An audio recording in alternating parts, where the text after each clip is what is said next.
Hey everyone, welcome to the That's Allowed podcast. I'm your hostess, Audrienne McKeon, and we are here with Steve Super. Please, Hi. Steve, introduce yourself, sir. Hi, my name is Steve Super. I was born in England, as you can probably tell from the accent, and I am 60 years of age. I'm an old guy. So I have a very interesting journey that I'd love to share with your listeners and obviously with you. And hopefully you find it interesting and hopefully there's some lessons you can take from it. But I'm very delighted to be here. Fantastic. So glad to have you on. So we'll start with the usual question. Okay. Steve, what's the story you're not telling? Okay, so to put things in a nutshell, my brief story or the outline of my story is I came to America about 27 years ago and came here very open-eyed, wanting to live the American dream. Mm-hmm. And for the first 15 of those 27 years, that's exactly what I did. I had a great job. I started some companies. I recruited over 10,000 people in a 12-year period and managed them all and really built companies and loved my life here. And unfortunately, I stumbled across the year 2008. Now, 2008 is is a key date for me because I was in the mortgage industry. And as you know, the mortgage industry collapsed. So I went from having multiple houses and a hell of a lot of assets and never worrying about money in the space of 6 months to being completely homeless, completely without friends, without money, without anything. And what I don't tell people when I recount the story is that prior to my being homeless, I was a very arrogant, very self-centered, very me. And that was all I focused on, to the cost of relationships, friendships. What's interesting is, prior to me being homeless, when I was in a good position, I literally thought I had thousands of friends. I really did. But what I didn't realize is I was buying these friends, literally. I would take 200 people out for dinner in LA, buy a restaurant, shut it down, blah, blah, blah. I thought I was the most popular guy in the world. But when I became homeless and I needed to borrow a shower, not money, never asked for money. What I did ask for, and this is something I know so well about homeless people, is that the thing that you need the most when you do become homeless is a shower. Mm-hmm. People don't think of that, but it's true. You want to be clean. Do you think I had one friend who said to me, Steve, borrow my shower? No one, not one. And it hurt me. It hurt me for a long time. But getting out of that position and into a much better position again, I began to study why nobody came to help me or offer anything and just let me be. I became invisible. And I think a lot of that was due to my behavior prior to becoming homeless. Because a lot of people who have money are very arrogant, very self-centered, they tread on people, and there's such a thing as karma. And I'll tell you what, I know I'm talking a lot, but I always used to think when I was in my car and when I was homeless after I lost my car, I always used to think that karma brought this on myself. Never blamed anyone but myself and my attitude and the way I looked at life. So every story has a subtext, and you just pulled mine out of me completely in about 5 seconds. What a great What I do. interview you are. Yeah, you're really good. Okay. But So, that's it, basically. so the next question I usually ask is, where does it begin for you? But what's interesting is you've kind of talked about the subtext here. Right. And so what I want to ask instead is, can you give us an example of the kind of person you were before you became Sure. homeless? Sure. Now, I'm not going to say in my defense because this is pretty indefensible. However, bear in mind, I was running very large companies. So if somebody couldn't come to work, if somebody had an issue, a personal issue, or a family illness or some other commitment that was stopping them coming to work, I would be relentless and just make them come. I didn't want to know the excuse. I didn't want to know the reasons why. Just, you better be here, because if you're not here within 2 hours, goodbye. Right. And that's what I mean. There was no empathy. There was no Mm-hmm. sympathy. There was no looking at people like human beings, and we're all fallible. But I thought, because I was on such a ride and I was so great and I was making so much money, I could do anything I want. That's why, and this again is another subtext thing, that's why I tend to sometimes look at very rich and powerful people and understand why they do some of the things that they do, because they do feel powerful. Nothing can touch them.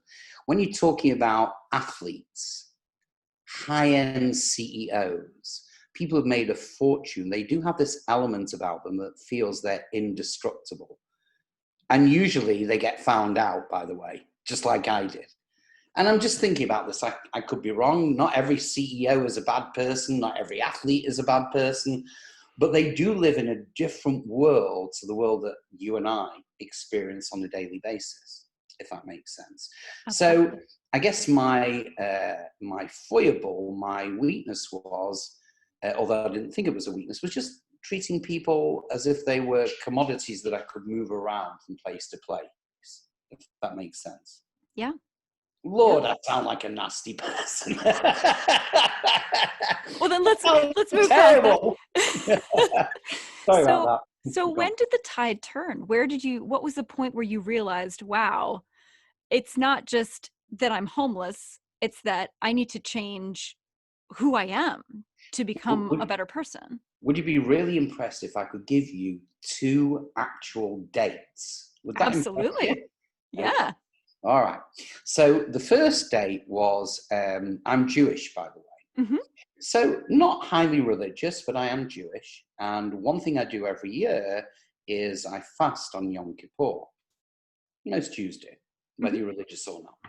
So on this particular year, when I was homeless, it wasn't so difficult to fast because, to be honest with you, most days were like that. But I fasted all day for Yom Kippur. And I remember when the fast ended, traditionally, you always have a big meal. Jewish people have a big meal at the end of the fast. I couldn't even afford a cup of coffee. And I remember, and this sounds a little bit strange, but I remember talking to God. And I'm not particularly religious, so please don't think I'm coming at you from that angle. And if you are religious, great. Everybody's different. But I remember talking to God, and I remember saying on my birthday, not on Yom Kippur rather, please just help me out in this situation. Just get me one meal. I'll do anything you want. I'll become a religious Jew. I'll grow my hair long. I'll wear a hat. Everything. I threw the whole book at it. And that was the first day. And funnily enough, although there was no response, which is what you'd expect, the following day I began to feel a little bit better. Even though I didn't have any food, the gloom kind of lifted. But it really moved me on my birthday. That was the key day for me. So I remember on my birthday, again, funnily enough, the 2 days I spoke to God in the 6 months I was homeless. So on my birthday, another conversation with him, but this one was different. So this one, I said to him, let's do a deal with each other. Not that I'm in a position to do a deal, but here's the deal.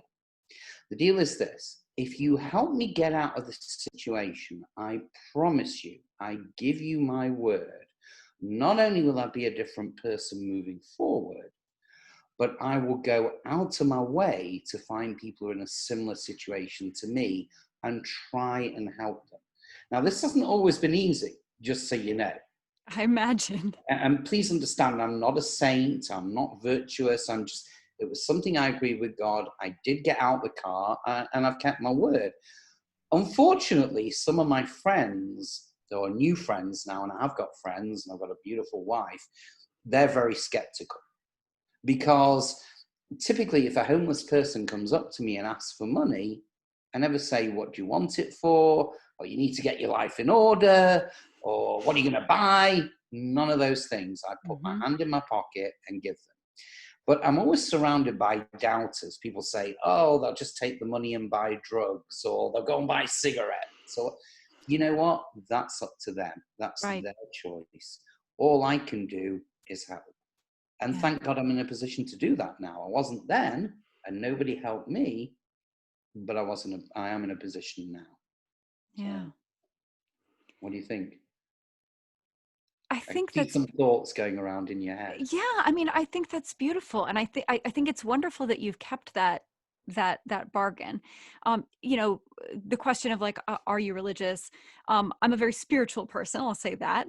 My family is Jewish, but I didn't know that until I was 16 years old. So that's a whole other story. Wow.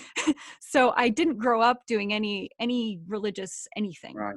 But I've always felt that God is within all of us, and Yes. that we are, everything is one, right? And so we are God. We are all God. And so making that bargain with God was like making that bargain with yourself, That's true, actually. That's a you very good know? point. It is a good point. It's a very good point. And I hadn't even reflected on that, but you're right. You're right. Yeah. And thank God, again, I'm not the wealthiest person on the planet by any means, but thank God I'm healthy. I have a lovely family and I'm able to help people. Yeah.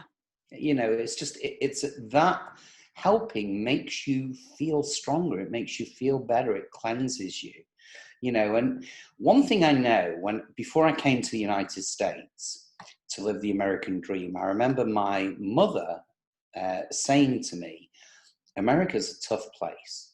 It can either go two ways. You can either do really well, make a lot of money, live that American dream, be happy ever after, or you can fail. And in America, if you fail or you get ill or you have issues or problems, it's not predominantly a socialist country. Nobody's going to help you. You have to help yourself. And it's a different mindset, if Yeah. that makes sense to you. Yeah, absolutely. Yeah, we're working without a net here. Exactly. Exactly. Which can be thrilling, but it Mhm. can also be very, very frightening. Yeah. Not everybody in this country is set up to deal with that situation. Yeah. And those are the people that truly need help. And by the way, when I say I help people, not just homeless, people who I consider to be less fortunate, people who are having some sort of struggle. And I identify with them because I've been there, you know, I've had it, it's happened to me. And good things, well, bad things can happen to good people. You know, Mhm. in 2008, when I tell people I was homeless, they go, oh, that's terrible. But you know what? I was not the only homeless people. There were people that had been working 20, 30 years that had families and good jobs, that all of a sudden everything went, you know, and they didn't know what to do or how to cope with it. Yeah. The sad thing is, and I hate to mention this, and I don't want to be a bearer of bad news, but I honestly believe in my heart that COVID 2.0 is very much going to lead that way as well, only Yeah. have a greater impact on the nation. I Yeah. really do. And that's what scares me. Yeah. I think this is probably just a trial run. I do. Well, And you know, in the United Kingdom, they've gone back to their second lockdown. Do you know that yeah. on COVID? Yeah. And I mean, I have two businesses which I'm not particularly want to talk about. One of them is a loan business. So we provide loans for businesses in need. Mhm. And I speak to business owners every day. And again, the stories that I get, Mm. heartbreaking, Yeah. Yeah. heartbreaking. Just literally, I've many times wiped my eyes, shed a tear. And, you know, there's a lot of good people caught up in what's going on at the moment. And I Yeah. think it's up to us, the stronger people, to really rally round and offer as much help and support as we can. And it doesn't have to just be financial or even financial. Yeah. There are other ways we can help people. And I just think we've got to step up. I really Yeah. do. One more thing I want to say before Yeah. you the next question is one thing I will tell you is that I have changed the definition of rich since I've been homeless. Mhm. So, rich to me prior to being homeless was obviously money and objects and things that I could keep and hoard and have. Rich to me now, I'm a very happily married man. I have two great kids. One of them's at university, the other one's about to go to university. And it's a house full of love. And that honestly makes me feel rich. And the funny thing is, the businesses that I have prospered, not because I've focused so much on them, but I haven't focused on the money element. I've focused more on the goodwill element. If that Mm-hmm. makes sense again. And again, please, I don't want to come across as being pious or virtuous, or I'm not. I'm just a normal person like anybody else. Well, the next question that I usually ask, you've just answered, which is, how did this change you? Yeah, So I want to go on to the next question, which is, who needs to hear it? Who needs to hear this story? um, that's a great question. You asked some really great questions. Thank you. Who needs to hear it? Well, I think the first person that needs to hear it is me, Mm, obviously. yeah, Um, I think that there are a lot of people out there at the moment that are very scared and very fearful of what's going on around them. yeah, I really do. And I know there are a lot of people who are looking at their wallets and their bank accounts and thinking, the money's going to run out. What do we yeah, do? I have a family. How am I going to feed them? You know, I understand all of this. I haven't got any magical solutions. I mean, I do have a company that does credit repair, and that does help a lot of people. But at the end of the day, um, I think we have to come together as a community.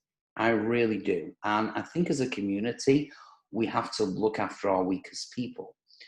So, and I don't mean weakest in a bad way. I mean weakest as in people who need that help and support. yeah, So if you're asking me who I think should listen to this, it's not the people who need the support, it's the people who should be stepping up, yeah, providing the support, if that makes sense again. definitely. Yeah. So yeah. And I think everyone is that person, you Yes, know? I agree. Everyone can help someone who's vulnerable, I agree. even if they're vulnerable themselves. I think sometimes, my mother does a lot of work with homeless people. And one of Mm. the things that they say over and over is, I just wish people would look me in the eye. Well, I wish that's it. people would just acknowledge me as a human being Mhm. and respond to me, even if they say no, just to have that acknowledgement that, But yes, I hear you. but you know what? You make such a valid point, and I have to tell you, how can I say this without sounding bad? First of all, I love this country. I'm a United States citizen, proud to be a citizen. I've only been back to England once since I came here, and this is my country. I may speak with a British accent, but this is my country, which also validates me to speak about it freely. Yeah. And I have to tell you, I think America is probably the place where homeless people are ignored the most, are Yeah. made invisible. I got to be honest.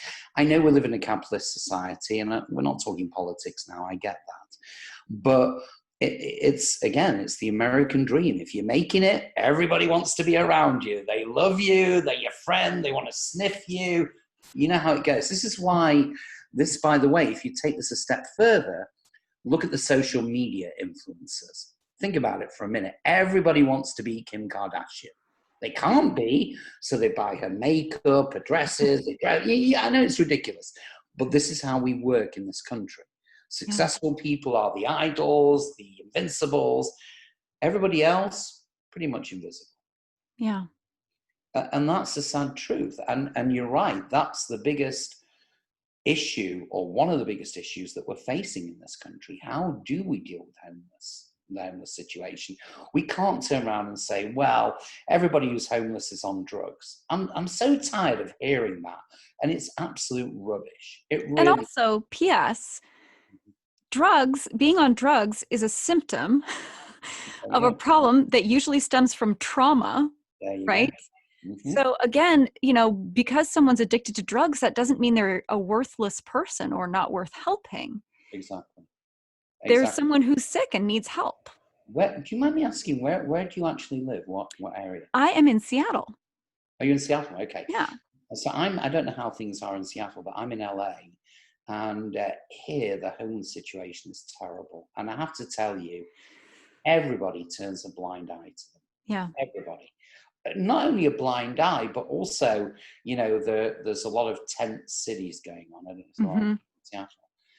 I understand that. Believe me, I was like days away from finding a tent myself. Yeah. So again, I would never criticize it, but we got to stop being critical and saying, "Oh, these people are ghastly." We've got to find real remedies for them and really help them, not just pay, lip service to it, but we've actually got to do something. Yeah. So anything I can do within my scope, then I'm going to try and do it. What do you think is the best solution to homelessness? Oh, that's a great question. I mean, much smarter people have been trying this for much longer than me. I'm I just, have strong you know, opinions around this. This is why I yeah, asked. okay. I just feel that, when we look at state budgets, when we look at the country budgets, when we look at the deficit, we look at everything else. Again, not to compare England to America, because I'm not going to do that. But there's two areas where England actually beats America, and I'll tell you two. First of all, and again, another issue to me personally, is the way this country treats its vets. I hate the way we treat our vets. Mm-hmm. They go through hell and back for us, and they come back, and they're another sector of society that's invisible. England will support and look after its vets a lot better. That's number one. But number two, and here's the key point. In England, if you haven't got enough money, you can't afford to live, they will give you housing. The government gives you housing, either subsidized housing or free housing. Now, there is so much land in this country, so much land that's doing nothing. So many houses that are sitting empty. There you go. Let's start building for homeless people. Let's start Yeah. helping them. Let's start picking up our weak and our poor and putting an arm around them and showing them that there's compassion around here, that people do care. Now, I'm just one guy in LA telling you this. I can't do it by myself, but if there's a groundswell of opinion, you can get things done. I really do believe that. Yeah. I think there's definitely been some pilot programs, the housing first model of saying, let's just put people into housing Right. and first, and then help them get back on their feet, because it's really, really difficult to get a job, to get any kind of stability when you don't have housing.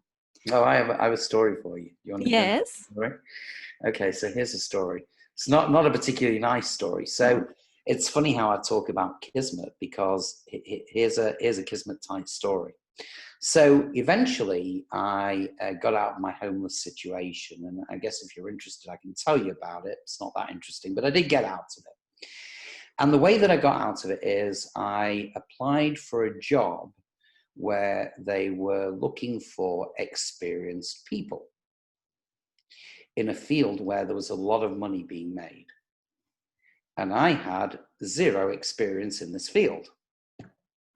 But when you're homeless and you've got nothing to do and nowhere to go, you think to yourself, what have I got to lose? Right. So I remember finding this LA Times in a Starbucks. When I wasn't living on the street, I was living in Starbucks. That's where I used to have a wash every morning in Starbucks. Mm-hmm. So anyway, I get this LA Times out. I'm going through the jobs. I'm thinking, I've got to find something. Something's got to break here. And I saw this great job.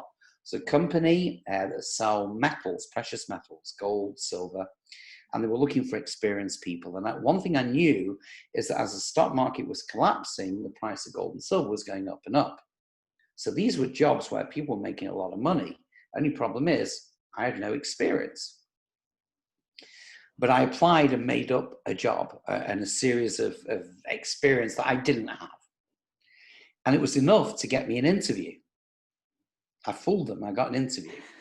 So I go into the interview and I'm sat there, and there are two guys who own this company. So they're asking me these questions. And after about 5 minutes, I said, look, guys, I got to be honest here. I have zero experience, but I'll work for you for nothing. Give me 3 months of letting me, because I thought at this stage, what have I got to lose? Right. 3 months, I can be a junior, I can learn stuff. Now, bear in mind, I had 30 years experience of selling, of being a CEO, a very high level guy. But now you got to do what you got to do. So I said, I'll be the office junior. You don't have to pay me. I won't talk to anyone. I'll just sit in the background and learn. Just give me that chance. So the two men who owned the company looked at each other, and the first one said, I like this guy. I like him. He's got balls. He's a Right? tough cookie. And you know what? All right, so he made it all up, but he admitted it, and I like what he's saying. I want to give him the job. Unfortunately, the second partner was completely the opposite. Well, I don't like him. He's a liar. He tells stuff that isn't true. What happens if he's like this with our clients? And I could understand that. So I'm in the middle of this interview, and these two guys are arguing with each other. Give him a job. Don't give him a job. Give him a job. No. Eventually, I got the job, which is great. Except 3 days later, after getting the job, the guy that liked me said that he was going away to France for 6 months on holiday, leaving me with the guy who hated my guts. Right. So here's the second story. Here's the second part of the story. So every day I came in, you know, he'd call me on the phone. There was a lot of people who worked there. He'd call me on the phone. He goes, you better be working hard because I don't like you and you're probably not going to stay. By the way, I was still homeless at this time. So here's where I made my big, big mistake.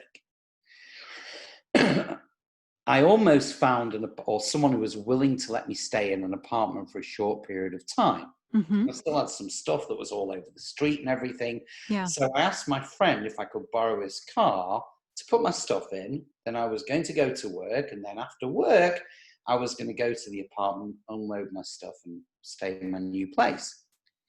The only problem was that when I arrived nice and early for work, the other guy, the guy who didn't like me, pulled up right next to me.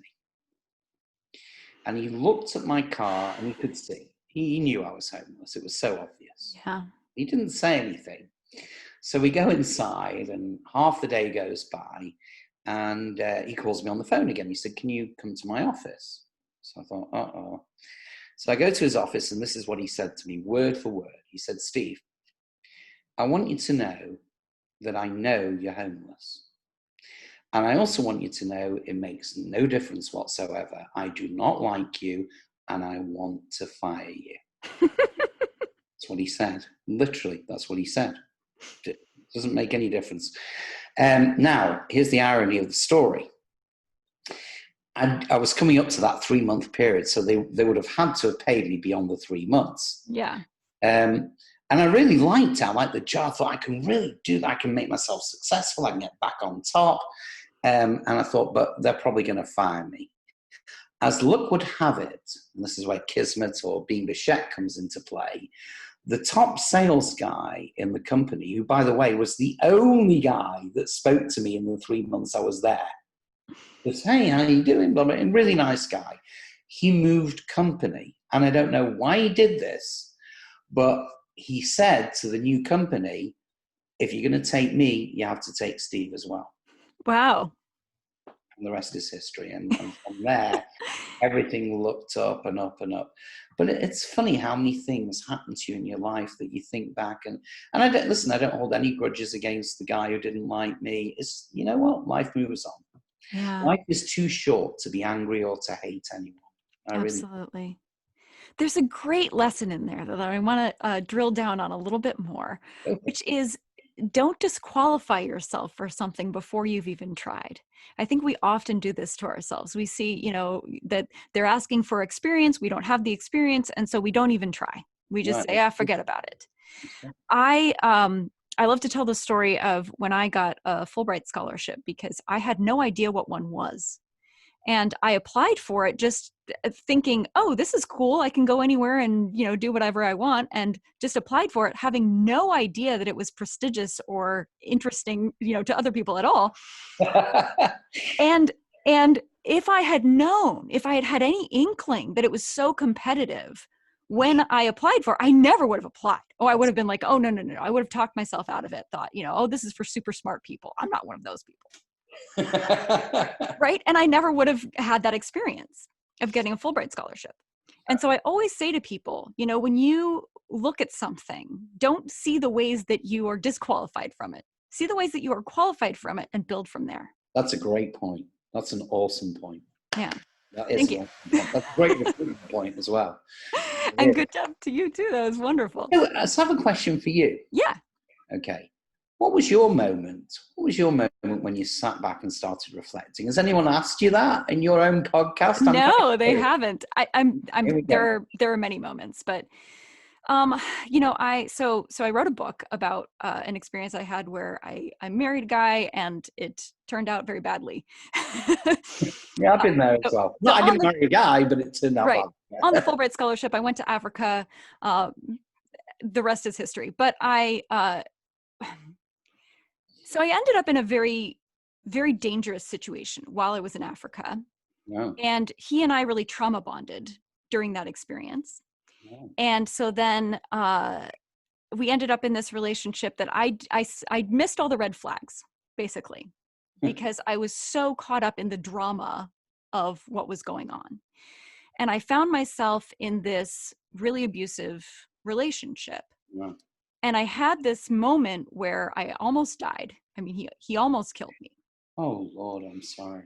Well, hey, I'm fine now, right? Uh, Oh, but there was this moment where I realized I chose this.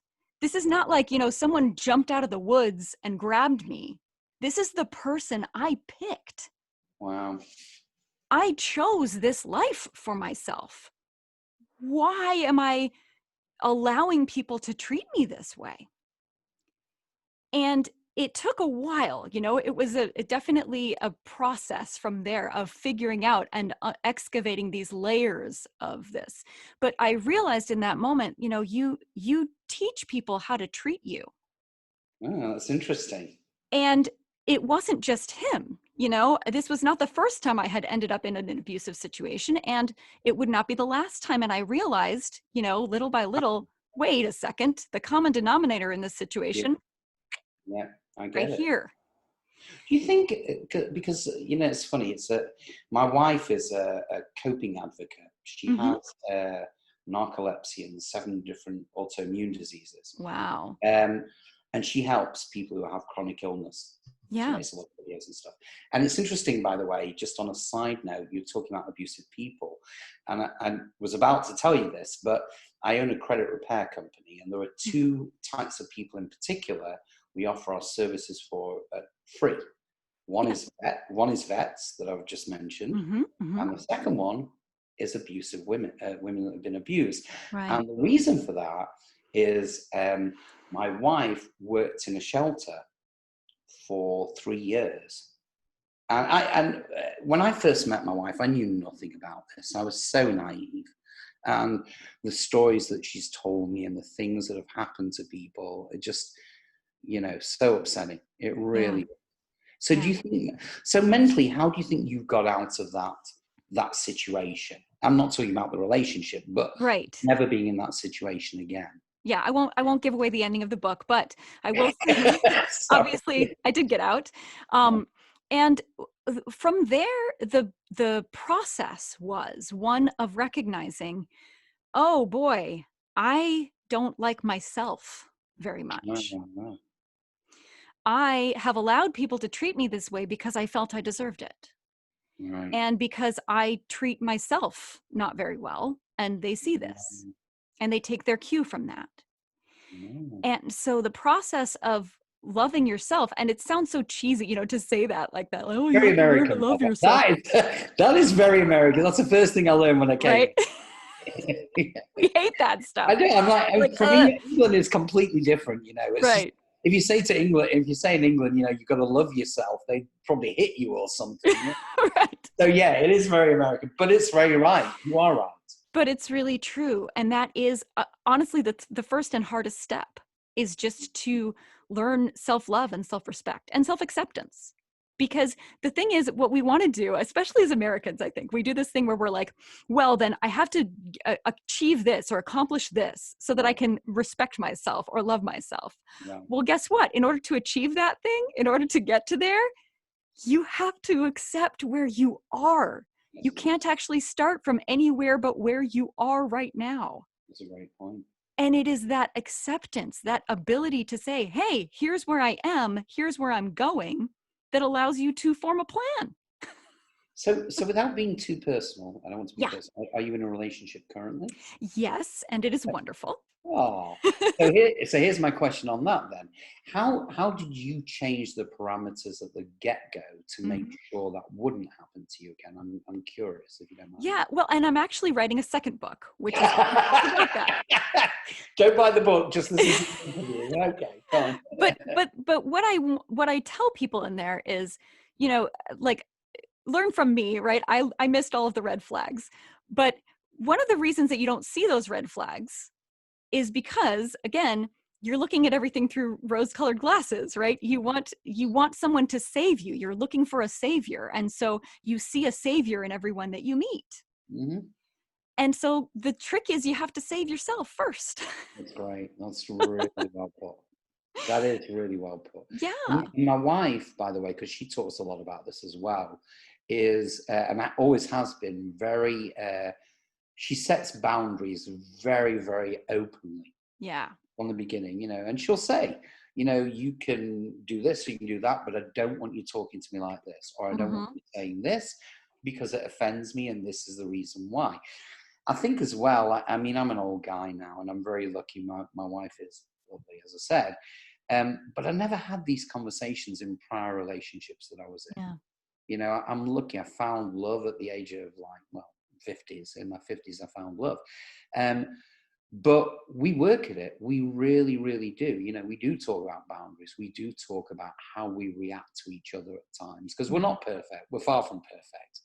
And we still shout at each other a little bit here or there. But we have an agreement never to go to bed angry with each other. And thank God we've been together a long time now. We keep that. That's the one thing we It's absolutely. very important. Yeah. And and this is just between you and me, and I don't want anyone else to say they heard this. Cuddling. Cuddling is huge. Seriously. So important. We So have important. at least, and I know this sounds weird when we tell people, we spend at least an hour a day.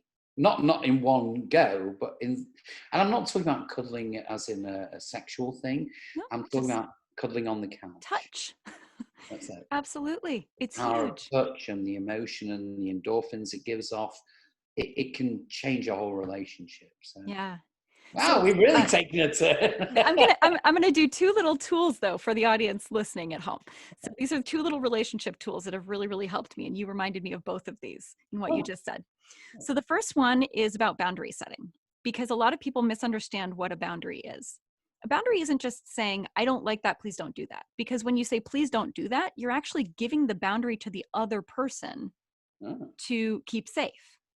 A right. boundary is when you say, I don't like that. And so next time that happens, here's how I'm going to respond.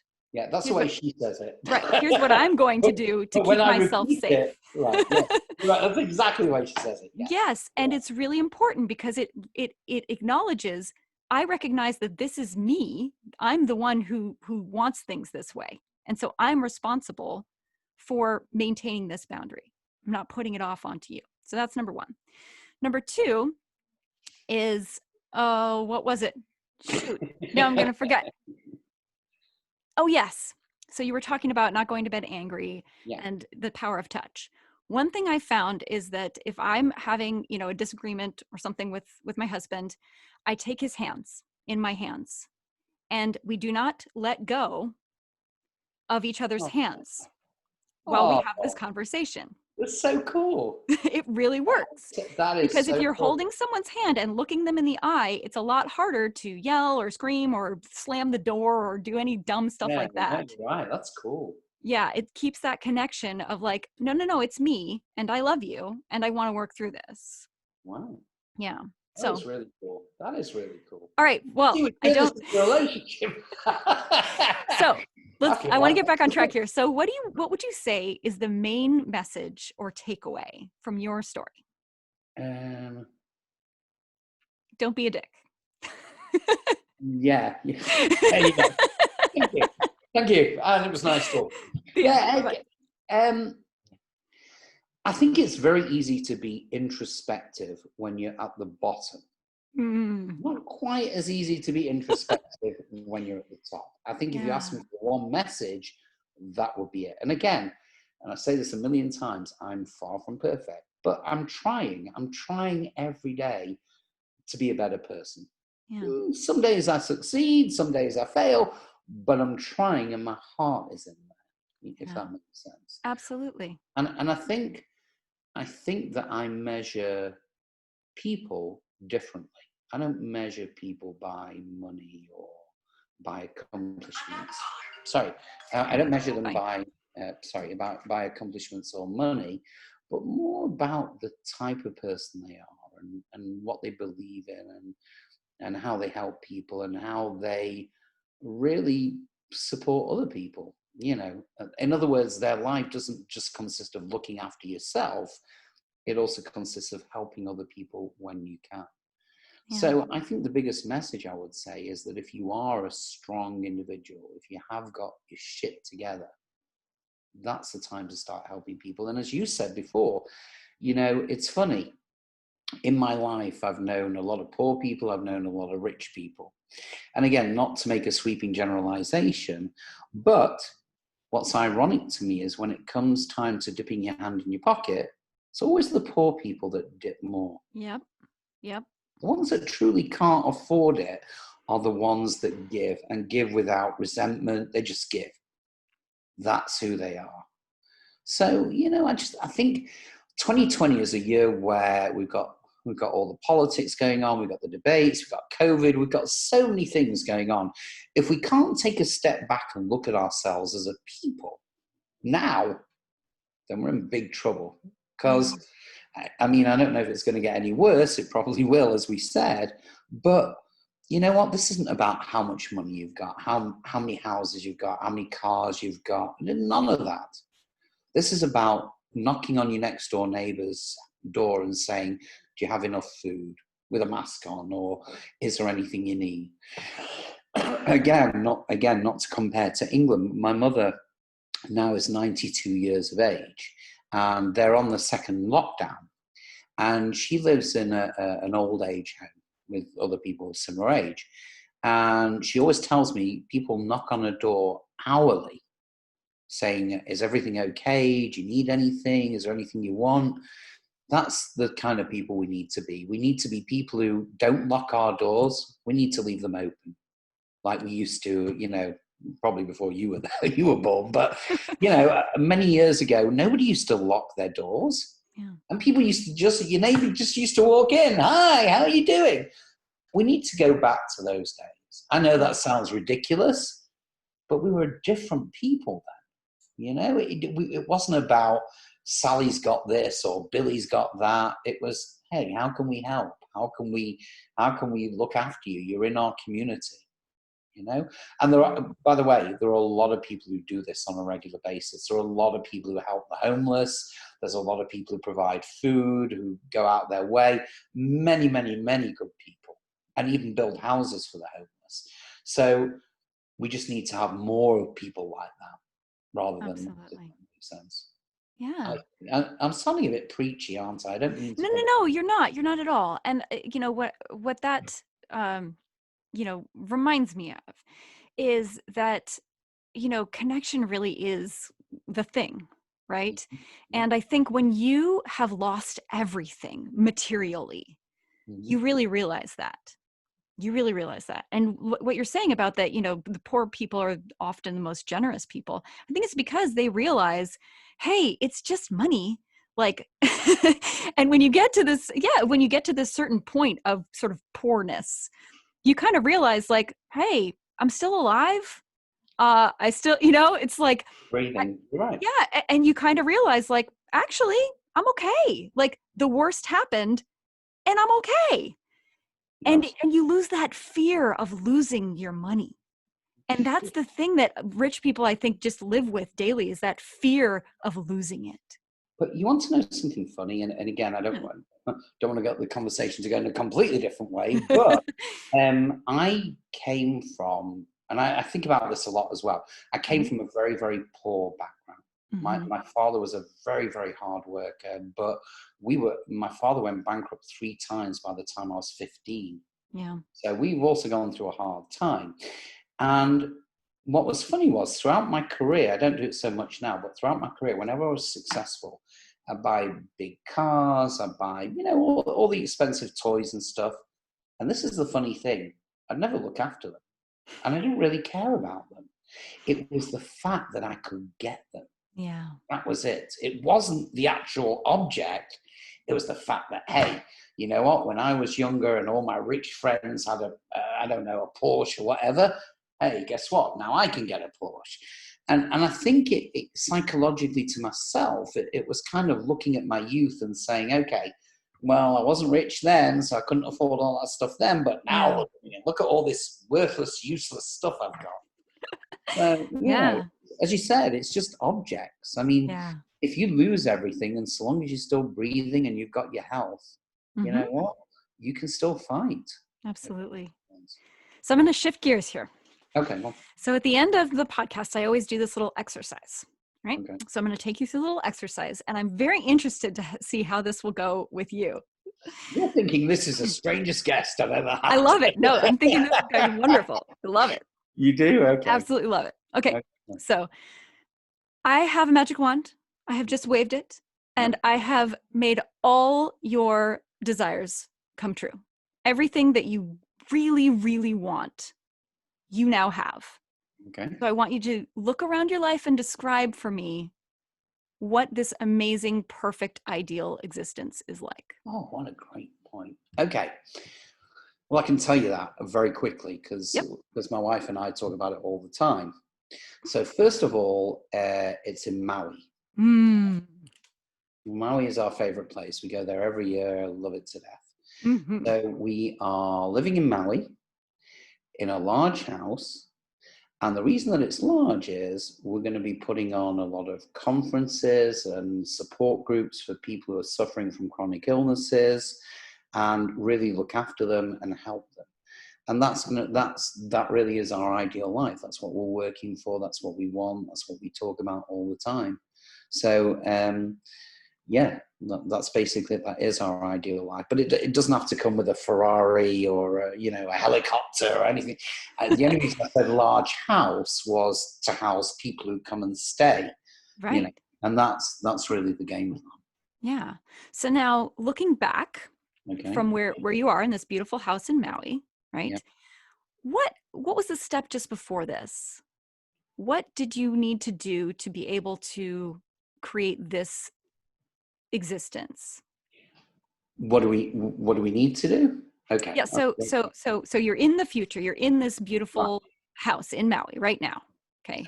Now look back in your mind, look back in your memory. What did you need to do to be able to create this? Well, the first thing is not really part of a vision. It's more a timing thing. Mm-hmm. So my wife we have two kids, but Yes. I'm a stepdad. Mm-hmm. So her ex-husband lives in LA as well, Mm-hmm. which means that we cannot possibly go to Maui just yet because the kids are not old enough. One of them in particular is only 14. So Mm-hmm. it gives us another 4 or 5 years to plan this out. I have a business called the Small Business Profit, and the idea behind that was we do business loans. I think I referred to it earlier. Yeah. And it's doing very, very well. The only issue that I have with it is I can't help as many people as I want to. Yeah. Because when you're looking at loans, without getting too dry about it, loans have got to be underwritten and they're either going to be granted or they're not. Yeah. Doesn't matter if you're a nice person. If you've got a 480 FICO, I'm sorry, there's not much we can do for you. Yeah. So my wife and I sat down and thought about another business where we can help those kind of people. And that's when we hit on credit repair, because we know, because of what's going on in the economy and everything, having good credit right now is just essential. Yeah. It's not something that's nice to have. It's just essential, because if you run out of money, and as I said earlier, there's a good chance you will, where are you going to get money from? Well, if you have a 700 credit score, guess what? You have access to a lot of funds, Yeah. if that makes sense. So we have embarked on a journey where we've opened a company called, ironically enough, Compassionate Credit Repair, where we are attempting, our mission as a company is to fix America's credit one by one. So approximately 80% of the population at the moment, you probably don't know this, have credit mistakes and errors that have led to them having very low scores, which have led them being financially embarrassed, if you like. We want to put that right person by person. So it is a fee-paying service, but we try and subsidize it as much as we can. But as I said, if you're a vet, we'll help you for free. If you are down on your luck and you really do have a problem and an issue, we're not going to charge you. We don't need to charge you. We'll just look after you. If you're an abused, I'm not going to say abused woman because, funnily enough, again, without going too deeply, I've been in a relationship where I was abused. So, Yeah, an abuse abuse survivor. Yeah. So, but definitely abused people we're going to help because my wife puts this very, very well. When you're living in a shelter or whatever, you can't live your life in a woman's shelter. No. And very often these people have no credit or bad credit, and their partner has either used their credit for something or whatever. It's all part of the process. Yes. Those are the people we want to help. Those are the people that we want to get to. So that's the goal. And we believe that rather than being money-centric, if we are passion-centric and caring-centric, then everything we want to achieve in life will happen. And listen, you might think I'm full of fairy dust, but that's what we believe, and we believe it with all our heart. Well, I believe that with all my heart too. And I will tell you that what I have learned in my life is that when you leap, the universe catches you. But you have to leap first. You have to have that faith. I love that. Yeah. I love that. I really do. Wow. Hey, we could have been neighbors, because when I first came over to America, I was offered 2 jobs, one in Seattle and one in New Jersey. And I'd only ever been to America once before then, and that was, don't laugh, to go to Disneyland. So I thought, stupid me, that all America was like Disneyland. Works out that it's not quite like that. So anyway, I had a choice between New Jersey and Seattle. Now, the place in England I came from, and I know you've got family in Newcastle, but the place I come from is a place called Manchester. Yes. Manchester, England is famous because it has more rain per year, 3 times the annual downpour of Seattle. Yep. So I remember thinking to myself, if they think I'm going to leave one wet, dreary place to go live in another wet, dreary, and I ended up in Jersey. And if you're listening and you're from Jersey, I'm sorry to say this, but I made the wrong choice. Sorry, Jersey people. At least near Manhattan. That's a good thing. Yes? But now you're in LA, so good choice. I'm in LA.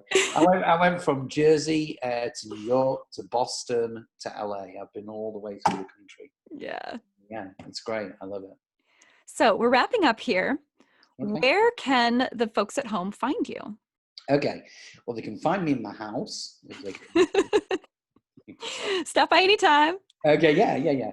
Okay. So the name of my company is Compassionate Credit Repair.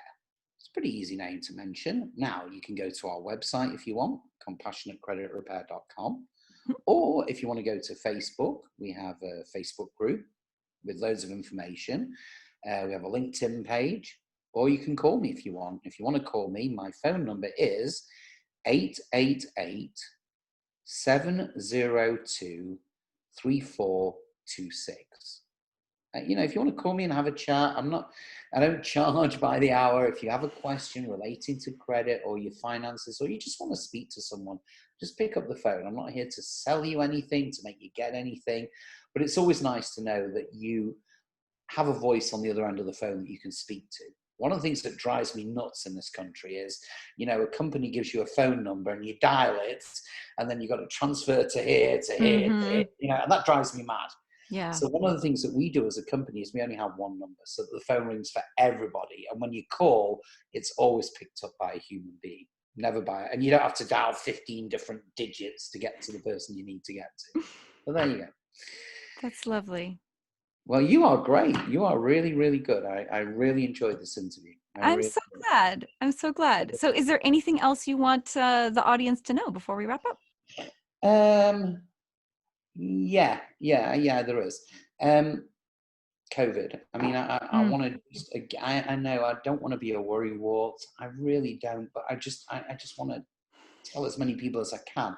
I truly believe we're headed for a second lockdown. And that's regardless of who wins the election. So I know that Trump is anti-lockdown, Biden wants another lockdown. I get all that. But yeah. I think that whoever wins, I don't think we're going to be left with choices, to be quite frank with you. Yeah. And the one thing that scares me is that if we do have a lockdown, that means businesses are closed and suspended. That means jobs are lost. That Yeah. means you haven't got money.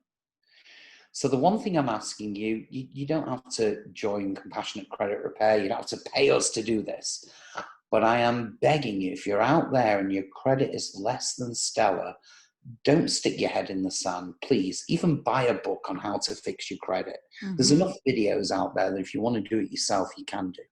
Just do it. Because there's nothing worse than waking up one morning and saying, we got no money and we haven't Yeah. got access to money. You Yeah. know, it's as simple as that. Absolutely. So again, I don't want to be a worrywart. I'm not saying this, you should all sign up with me. I'm saying, please look after your credit. It's the most important thing you have when you go for a job, when you buy a house, get an apartment, get insurance. There's nothing nowadays that doesn't involve credit. It's And very don't true. think if you've got bad credit, you can't get good credit, because you can. And that's the key. Anyway, I guess that's enough about me talking about business, but I really enjoyed the conversation. I hope if anyone's listening, they understand my accent, by the way. Yeah. Oh no, you have a very clear accent. I do? Okay. Yes. Okay, well, thank Thank you. you so much. This Thank has you. been great. And you're a star. You really Oh, are. thank you. All right. Well, take care, unless there's anything else you want to ask me, or we're done. That's it. I think we're good. All right. Well, thank you very, very much. Hope you all enjoy this, and give me a call if you want to. All right. All right, guys, take care. Bye. Bye.